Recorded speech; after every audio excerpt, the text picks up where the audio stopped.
Hola, bienvenidos. Seguimos hablando de el César y Dios. En la reflexión anterior hemos centrado el foco en la desacralización del Estado. Y en esta reflexión vamos a intentar centrar el foco en la desestatalización de la Iglesia. Hay aquí una distinción previa que es necesario hacer. Porque, contrariamente a lo que defendemos, parecería que lo necesario que hay que hacer desde la óptica de nuestra disciplina sería subrayar la importancia del sujeto plural en el discurso religioso. Ello es algo pertinente y necesario, y vamos a intentar hacer esa defensa del sujeto plural, aunque ello parezca de inicio que nos lleva a justificar una todavía más estatalización de la Iglesia. Como veremos después, ello no es así. Pero empecemos por ver cómo es que el sujeto plural en el discurso religioso ha venido entendiéndose de manera deficiente. Jesús habitualmente nos habla en plural. En concreto, en la contestación a esta pregunta: den todos ustedes a Dios lo que es de Dios, den todos ustedes al César lo que es del César. Pero Jesucristo nos habla en plural casi siempre. Cuando nos enseña a rezar, por ejemplo, Padre nuestro en vez de Padre mío. O cuando la Iglesia propone rogad por nosotros en vez de ruega por mí. Jesucristo en el Evangelio se dirige muchas veces a la colectividad y enjuicia colectividades. Entiende la colectividad como un sujeto moral. Lo podemos ver en las malaventuranzas que siguen a las bienaventuranzas, en las maldiciones que hay en el Evangelio. Lanza maldiciones sobre entes colectivos como ciudades: Corazoín, Betsaida, Cafarnaún. En la primitiva Iglesia se hace del mismo modo. Se dirigen cartas a ciudades. Aparte de las cartas que puede dirigir el apóstol Pablo, pues a los corintios, a los de Tesalónica, etc. En el Apocalipsis, el autor del texto del Apocalipsis empieza dirigiéndose a 7 ciudades. Las iglesias de Éfeso, Esmirna, Pérgamo, Tiátira, Sardes, Filadelfia y Laodicea. Pero no contenta la Iglesia con ese testimonio de reconocimiento de los sujetos plurales como sujetos morales. Últimamente nos ha hablado de algo que ha parecido incluso a algunos escandaloso, y en concreto la defensa que el Santo Padre Juan Pablo II hizo en un documento que se llama Reconciliación y Penitencia del año 1989 del pecado social. Teníamos antes el pecado original, ahora se nos habla más en concreto, de forma más específica, del pecado social. Y no contento con eso, Juan Pablo II, en 1987, en la encíclica Solicitudo Rei Socialis nos habla de las estructuras de pecado. Algunos liberales se rasgaron las vestiduras, ¿no?, diciendo que el pecado solamente puede ser personal e individual. Pues hay también estructuras de pecado y hay también pecado social.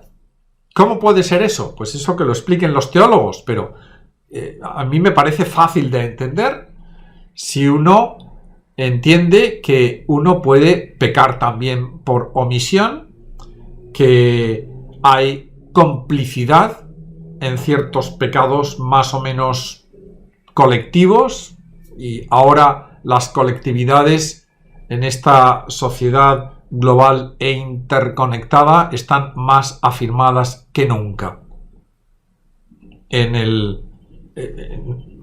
Todavía más claro, todavía en el Antiguo Testamento, ¿no? Si uno piensa esos castigos colectivos por pecados personales que se narran en la Biblia, pues uno se sorprende, ¿no? Cómo es que durante tanto tiempo se nos ha dicho que solamente existía el pecado personal, ¿no?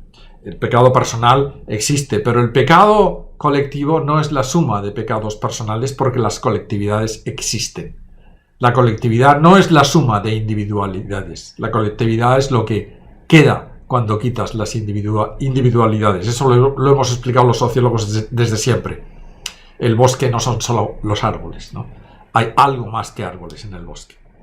Bien, todo esto parece como que llevaría, ¿no?, a una necesaria fundamentación de la Iglesia como una organización que toma a su cuidado colectividades, los creyentes, y que tiene que en su conjunto organizarlas, ¿no? Algo que aquí queremos desmentir, porque de lo que queremos hablar precisamente es de lo contrario, de la necesaria desestatalización de la Iglesia. ¿Cómo podemos hablar, puede preguntarse alguien, los sociólogos, de la necesaria desestatalización de la Iglesia si al mismo tiempo defendemos los pecados sociales o las colectividades como sujetos morales? Pues la distinción que cabe hacer ahora es la distinción entre lo clerical y lo laical dentro de la Iglesia. La expresión pública de lo religioso nos apunta unas responsabilidades colectivas. Pero unas responsabilidades colectivas que pueden entenderse desde la óptica de lo que aquí vamos a defender, que es una secularidad cristiana. Para entender lo que puede ser una secularidad cristiana, hay que adoptar una visión o un paradigma eminentemente laico, en sentido positivo, es decir, no clerical.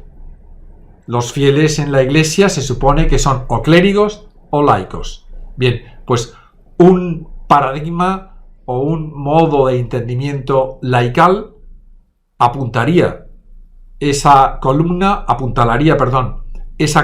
que llamamos secularidad cristiana, que presentamos como alternativa a la estatalización de la Iglesia. Yo creo que todo esto sería fácil de entender si, además de haber leído el Evangelio con ojos de filósofo, de teólogo o, como muchos han hecho, de trabajador social, se hubiese leído también con ojos de sociólogo, algo que aquí ahora estamos reivindicando. Al principio de la cristiandad creemos que era así. Estaban frescas, pues esas palabras de Jesús refiriéndose a colectivos, las cartas de los apóstoles o en el Apocalipsis que se referían a ciudades como sujetos de virtud y como sujetos de vicios o pecados. Y en la primera cristiandad hay algunos autores que me parecen, para mí son tremendamente interesantes y me parece pertinente resaltar.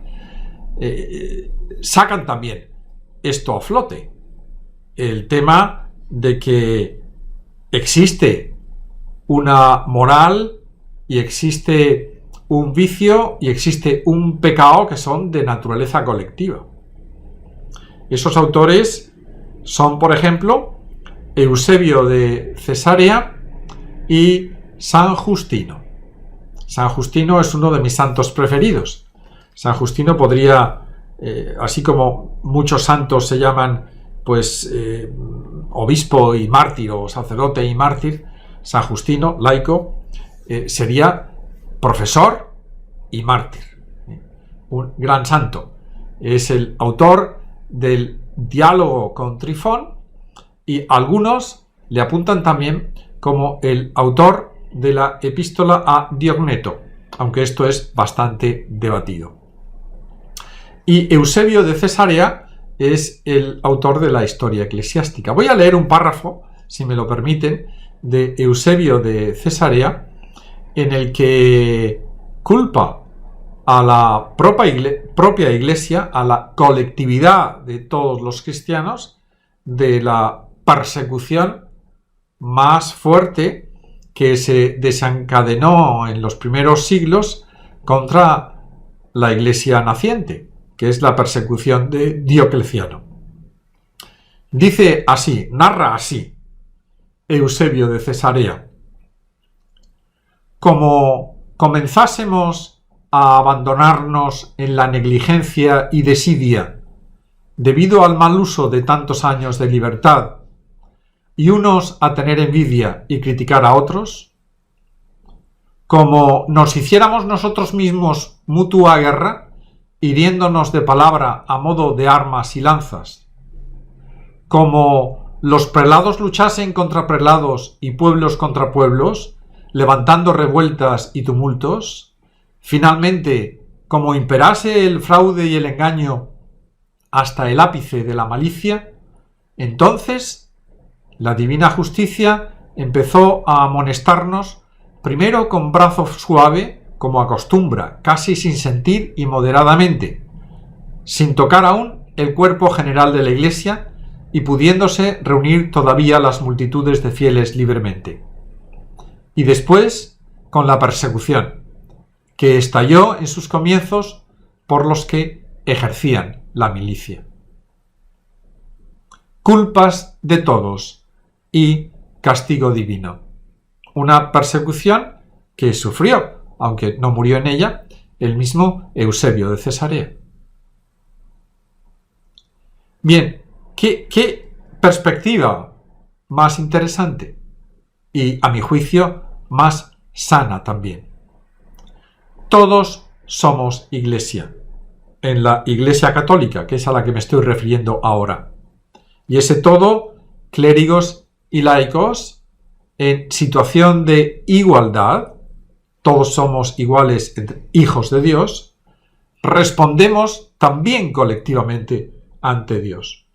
Si antes, en la reflexión previa, nos habíamos preguntado qué es lo que tenemos que devolver a Dios, y en concreto, qué es lo que el Estado tiene que devolver a Dios en ese proceso de desacralización, ahora es pertinente que nos preguntemos qué es lo que tenemos que devolver al César en el proceso de desestatalización de la Iglesia. Y digo bien, al César y no al Estado, porque lo que teníamos que devolver al Estado ya se devolvió. Esa separación de Iglesia y Estado sancionada en el Concilio Vaticano II. La separación entre lo temporal y lo espiritual. No se ha hecho, lo recordábamos en la reflexión anterior, la separación del estado de lo sacro, algo que está pendiente. Pero, ¿cómo podemos devolver al César lo que es del César, devolver a la sociedad lo que es de la sociedad desde el punto de vista eclesial, mediante el secularismo cristiano, mediante la secularidad cristiana. Hay que devolver protagonismo, tanto en la Iglesia como fuera de ella, a la figura de lo secular, del laico.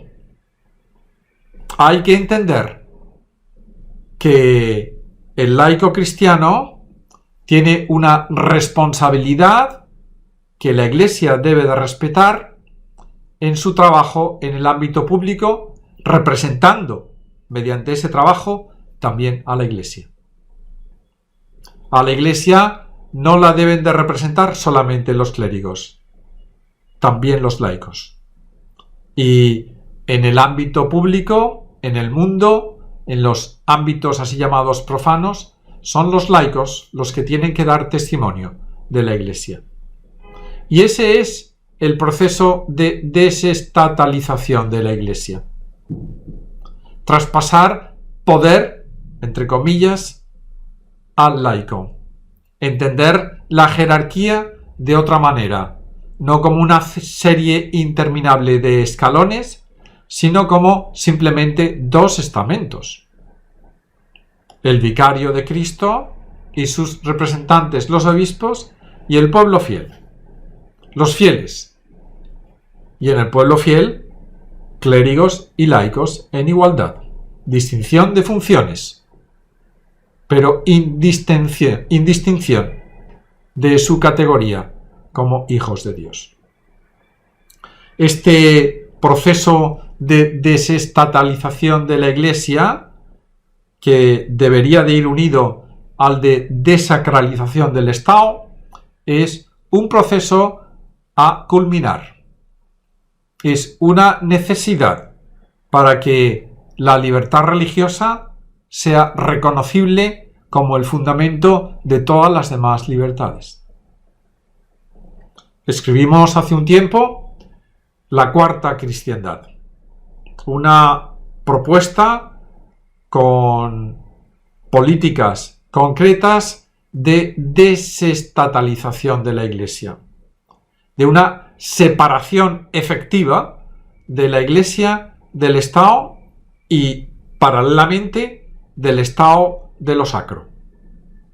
Pensamos que la propuesta que hicimos de una vigente secularidad cristiana, de un positivo secularismo cristiano, es la respuesta que cabe dar a esa pregunta que nos hemos formulado.